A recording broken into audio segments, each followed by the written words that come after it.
Good morning, Chairs Hill and Salas, committee members. Thank you very much for this opportunity. A little bit about my background. I spent 30 years with the San Mateo Police Department. In 2013, I retired as Deputy Chief of Police. I was on the Cal Chiefs Board and appointed by the League of Cities as their first representative on the CAMTC board in 2012. I'm now before you as a member at large, so that's how I'm addressing you today. On behalf of Cal Chiefs, I sat before a similar legislative body and opposed the inception of the CAMTC.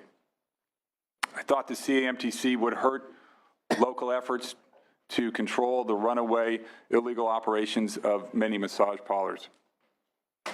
I readily admit today, as I have to Senator Hill, that I was wrong. Just the opposite has occurred.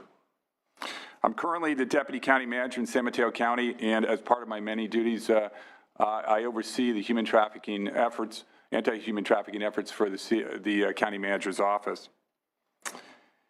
In San Mateo, and working with the CAMTC, I believe, as Ms. Mays mentioned, we have set the standards for others to emulate. The revocable registration is an incredible tool, and if I could just sit down with every city manager and county manager and police chief and talk to them about the revocable registration process, we could go a long ways to eradicating the illegal behavior that we're seeing in these massage parlors. We've also established an anti-trafficking coordinator in our county that works with all the cities. And I'm happy to report, we've been able to shut down every illegal massage parlor in the county area, and we're working on those in coordination with the cities in our county. I can tell you that the CAMTC is focused on public safety. I can also tell you as a police captain, I was undercover for a year inside an illegal massage parlor operation. So I think I'm uniquely situated to talk about this issue. I witnessed firsthand the human suffering, the degradation of women, and the absolute greed of these operators. These criminals treat women as a commodity that they trade for profits. These people are a danger to this society. The CAMTC and the board is dedicated to eradicating these illegal operations. Working with them, I am pleased to report that we've established that revocable registration process. The officer public declarations that result in an immediate suspension have been a great help. The disqualification of the accepted schools that were diploma mills run by criminals has gone a long ways to getting those out of the industry with illegal intent. And the state testing process has worked extremely well to also eradicate those entering the industry with illegal intent. Now we have the right organizations on the board. Working together, we really can rid the state of this scourge of those who have hijacked this healing arts industry. You will hear today from those with special interests. I would ask you to look beyond the special interest and focus on public safety. And to our partners on the board, I ask you to put away the differences of the past and work together to eradicate this state of those human trafficking criminals who have plagued our massage parlors. Thank you very much. Thank you, Mr. Callaghan. Well, very good, and I appreciate the testimony and the detail that you went into to describe on the issues that were raised. And I've got a number of questions, and I'll just take a couple and then see if others have questions, and then conclude. On the anti-human trafficking efforts, you know, the council, it appears, is really being helpful to organizations and Homeland Security and in their efforts to do this and really to identify the fraudulent massage therapy schools used by traffickers. It seems like you've really touched on something and found a unique way to get at them. If you do locate, or if there's an establishment or fraudulent school, who do you contact to take the necessary action right away? What's the first step that you go to? I know you described a number of areas that you do. Do you go to the local law enforcement establishment, the Bureau of Private Post-Secondary Education? We are working on an MOU with the BPPE so that we can more readily share information with them. They have different standards for taking action against the school, which has historically been slower than ours. CAMTC regulates individuals, not establishments, so that falls under the local jurisdiction. When we take action against a certified owner, as Allison said, we do notify the city, our contacts in the city to let them know, but it is up to the city local jurisdiction to take action against that establishment. Okay, and that seems to work, it seems, in what you've been able to do. And on the schools, when you find a problem with an illegitimate school or one that's a diploma mill, you then decertify that school and won't accept those diplomas from those schools. Is that right? That's correct. I wanted to focus on some of your comments, and I've got others that, Mr. Callaghan, we've known each other for 20-some years, 25 years probably, and I've got the deepest respect and confidence in your judgment and your ability, and that's why you've gone so far in your career. And it's really, I think, a testament to your rational and proven approach to law enforcement as well as to county government now. It seems, and this is just that this business license fees or conditional use permits that really seem to be excessive and punitive almost in a way that, do you believe that local governments are really violating the spirit and the intent of the language of AB 1147 in doing that? I think some of them are, some of them are not, but with conditional use permits, I had one city attorney tell me that he considers it a 20th century solution to a 21st century problem. And in our, one of the addendums to our Sunset report is a staff report from the city of San Rafael, from their planning department, on why they chose not to require conditional use permits. They find them ineffective and punitive on the profession. And thank you. And Mr. Callaghan, what I've been struggling with, and as a city council member going back 20-some years, I watched when the prostitution issue tended to move into massage and into that industry and that profession. It seemed to me that what law enforcement was doing and cities were doing is they were taking the easy way out. It was easier for them to go after legitimate professionals and put such great burdens and restrictions on their operation to try to get at a prostitution problem that they may have and may encounter in one or two locations in their jurisdiction.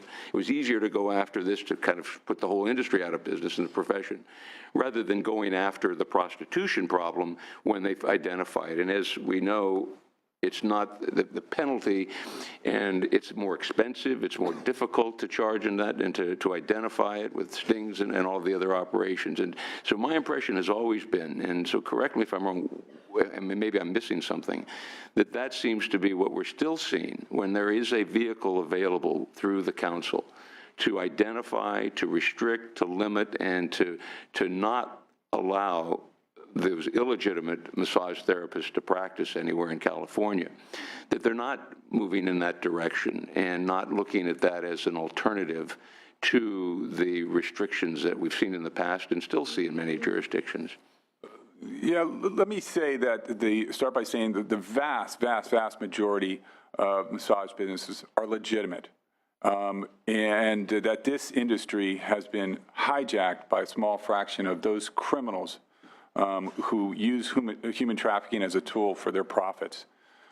Yes, in the past we have painted the industry with a broad brush, I believe, but there are specific tools available now that if cities and counties avail themselves, they could surgically remove those illegal entities. And why aren't they doing that? I mean, many of them are, and I see that in the testimony we have here, and I'm sure we'll hear from a number later on, but there are a number of them that just aren't getting it, aren't understanding that. And what is it that they're missing or we're missing that's not creating that connection? Senator Hill, I honestly believe it's a lack of knowledge. Having, been on the seat of Cal Chiefs and worked with cities and counties throughout the state. I can tell you it's a lack of knowledge and understanding of the provisions of the law that allow them authority to be very surgical in targeting those who are the offenders rather than painting the industry with a broad brush.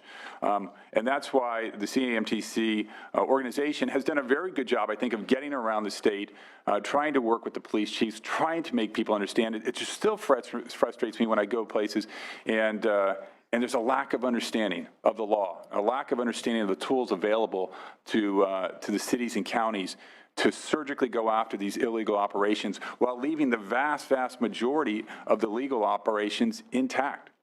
Do you think that it is just a lack of knowledge and understanding of the issues and what the council's been doing and the benefit that can be derived from that? Or do you think it's just taking the easy way out? It's easier, here again, to paint that broad brush and really not give the time, the effort, and the energy to making sure that you are surgically removing those bad actors? I think it might be a combination of both. I think that, most cities are frustrated with this issue and frustrated with the complaints and really don't know how to respond to this in a holistic way that really targets those illegal operations. So they've painted the industry with a broad brush. It is very clear that there is a path here, and we have demonstrated that in San Mateo County, and we're more than open and have been open to explaining this process to any entity that wishes to utilize this process moving forward. And again, to leave those we have great massage parlors throughout San Mateo County. And we want them to thrive, and we want them to be successful. This is a healing arts that has been hijacked, and we needed to restore this to those rightful owners in this healing arts industry. Great, thank you. Chair Salas. Thank you, Senator Hill. Just a couple of questions. Maybe I'll pick up where you started some of the questioning. Just one real quick. I am the new chair to the committee, but maybe you went over this and I didn't hear it in the testimony, but how many CAMTC schools are approved currently in the state of California? So currently the process we have is, it's not an active approval process, it's an unapproval process. So when CAMTC began addressing schools, the first thing they wanted to do was make sure they were getting rid of the schools that were violating their policies and procedures. So there are about around 62 schools that have been unapproved. In terms of approval, we have 122 that have applied for approval.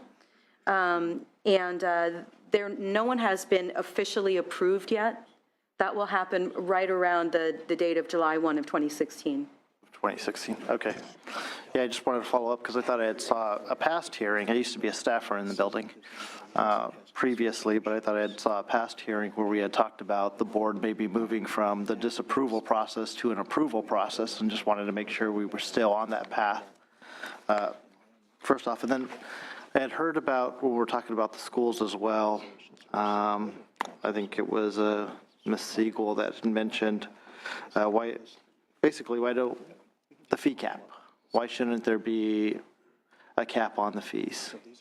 Sure. The reason we don't think a fee cap's appropriate at this time is we're still really determining what the fee will be. We are in the beginning of this process, and so we're working through the process of actively approving schools. We currently charge $750, yet we know it costs about $3,000 at this time to put a school through the process. However, we're doing the bulk of them right now. There will be schools that will trickle in as time moves forward and we get through this bulk. And we don't know what the cost will actually be at that time when we're not addressing all of the schools in one large chunk at the beginning. So we'd hate to have a fee cap based on the current fee of $750, knowing that it costs us around $3,000 or more to process each individual school at this time, because we don't know eventually what the true amount is going to be. Got it. Thank you. Let me ask another question that Senator Hill had touched upon, and it was with the regulations over at the local level. And, when I was reading, whether it's San Mateo or other cities and jurisdictions, some have conditional use permits, others try to regulate it other other ways, but should we have a standardized regulation for all these across the entire state rather than various ordinances by each municipality or jurisdiction? I do think that the revocable registration has worked extremely well in San Mateo County and for other jurisdictions that have utilized it.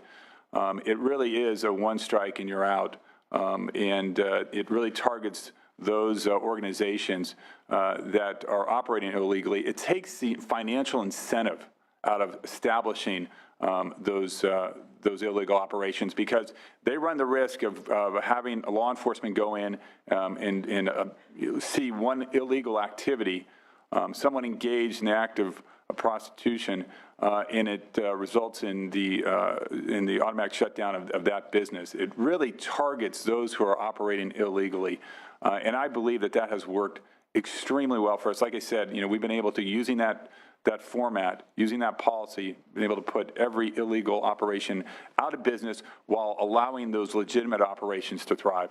Got it. So, because I know it was mentioned earlier in testimony, over 7,000 folks have been revoked. I mean, that seems to be the most effective tool as opposed to various ordinances. I mean, it's really the tool of revoking and shutting them down. Right. Before, you would have to go through a very arduous red light abatement process or multiple violations, and it was frustrating, very frustrating for locals who, were getting complaints, and people were asking why are they still in business when we know what's going on there? But this gives us a very strategic tool to utilize again and take the financial incentive out of those illegal operations. Okay.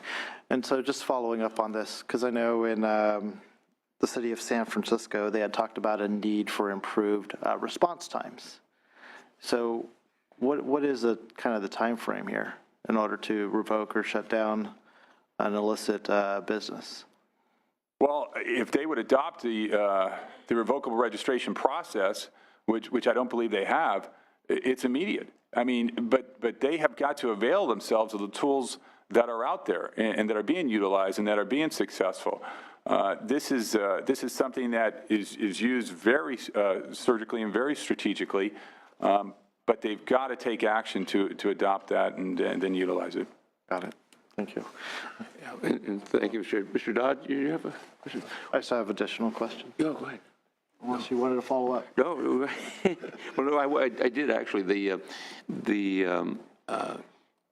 issue of identifying those problem areas rather than using the red light abatement ordinances and laws. I mean, it seems, and this goes back to my comment that it was easier before, but you've pointed out again the surgical nature of this and the fact that you can go after that single violator and eliminate it rather than that blanket shotgun approach, which doesn't seem to be, certainly degrades the profession, but more importantly, doesn't really solve the problem that you're looking to resolve. But well, these places, these illegal operations, we know who they are and where they're at. They have to advertise. We know the sites that they're advertising on. You go to those sites, you strategically use the mechanisms available under the law to then go after them and eradicate them. And it's very quick. It's a one strike and you're out. It's not continually going back and trying to get case after case after case, which is very frustrating to law enforcement and to the cities. Got it. Thank you. Let me ask a couple of other questions, and not completely on this topic, but in the 2015 Sunset Review Report, the CAMTC asked for a 5-year extension. Typically, we do 2 or 4-year extensions. I'm wondering why a 5-year extension was asked in that review report. I think our first sunset was 5 years. Was it 5 years? Okay. I'm still learning. Got it. And then maybe going back to what we're talking about, but the background checks. We had brought that up earlier. And yes, basically, can you just explain the background checks process you use to certify individuals? Can a practitioner explain if they have been asked to conduct duplicative background checks, or if the background checks for, say, MTC are different from what cities already do? Would you like to address that? Sure, let me address the background please. check issue. So in relation to what cities are talking about, there's a provision in the government code section that was added in AB 1147, 51034C7, which says, that basically says that cities and counties cannot impose a requirement that a person certified pursuant to the Massage Therapy Act take any test, medical examination, or background check. And part of the background check, CMTC does a very extensive background check. Fingerprints are accepted. Those, we get a report from the DOJ and the FBI. So we get reports on criminal level offenses, federal level offenses as well as state offenses. They fill out an application with a number of questions that they have to answer. Some of those questions are where they've lived and worked in the last 10 years. CMTC sends an email to every jurisdiction where they reported that they have lived or worked, requesting that the jurisdiction, the city or county, tell us information that they might have about them. And that way we'll get information about local administrative citations, which are civil in nature and don't show up on a DOJ or FBI background check. They may also just share information with us about unprofessional conduct that occurred. For instance, they might provide us with a declaration stating that unprofessional conduct occurred while the applicant or certificate holder was engaged in the practice of massage therapy so that we can take action based on that. And that's some of the information that we use. The duplicative background checks that we're seeing is that cities and counties are requiring certified individuals to go through another live scan and background check. So they have to pay the fee, which can range from $75 to $150, depending on where they get it done, submit fingerprints again, and the DOJ and FBI report is again run at a high cost to the practitioner. If I may add on that, having worked this for 20 years in my police career, I could tell you that a lot of people will slip through because they're being imported from overseas with no criminal background. That's why the back end of this is so important. The state mandated testing, the getting rid of those diploma mills, the schools, so important, and that really, I think, is going to stem the tide of those illegal, those individuals that are coming into the industry with illegal intent. Got it. And Do you see also, the duplicative background checks are only on owners, so some cities are saying, we know we can't do a background check on you as a certified massage professional, but we can do a background check on you as a business, as the owner-operator, even if it's a solo business. So, even if they're certified. Okay. So would it be prudent for cities to say they would accept the background check if it was done within a certain time frame, maybe the last year, so that we don't have, We I'm just thinking of receive streamlining and subsequent arrest transparency. notification. And we receive information from local government on an ongoing basis. And they are, as Allison said, they have full access to the DOJ and FBI reports and any other reports we have. Yeah, let me just say that we have really robust information sharing with cities and counties. So cities and counties, first of all, we have a government agency database, we call it, where they can access information there. Also, they can send us an email and request information, and we're happy to share information. So if they would like DOJ, FBI reports, we're happy to provide that and share that with them. In the current version of the database, the actual sharing of the document is not supported. It's just a true database.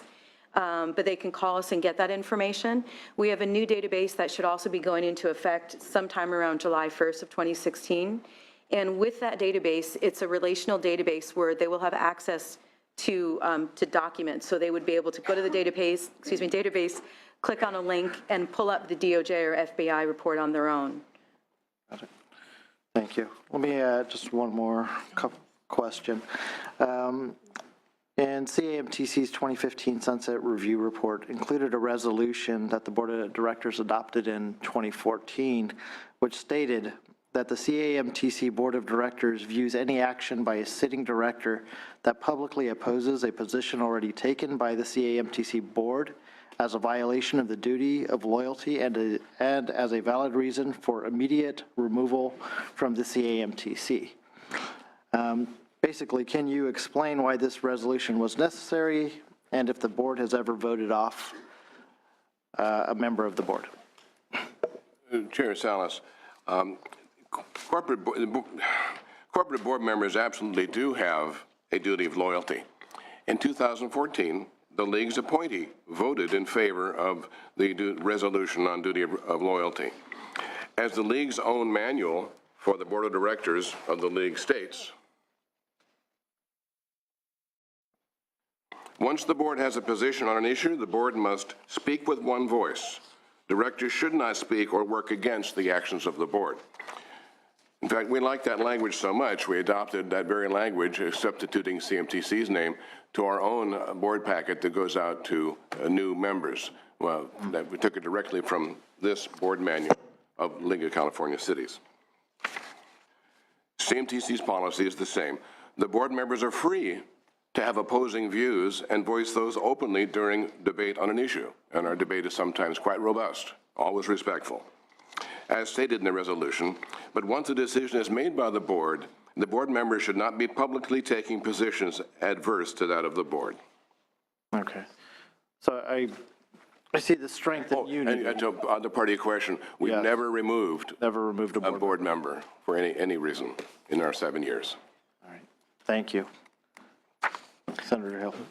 Thank you, Assemblymember Salas, Mr. Chair. The issue of information sharing, I mean, I think it's been phenomenal in the efforts that you've made, and you should be commended for that, because it has, you know, I think opened the doors to that communication level with cities and counties, so that you're all on the same page with the same basis. Could you give an example, and I know you've talked about it, of what would be considered the best approach or best practice, and you're not seeing it, I know, in some places, and so what would it look like if it were perfect?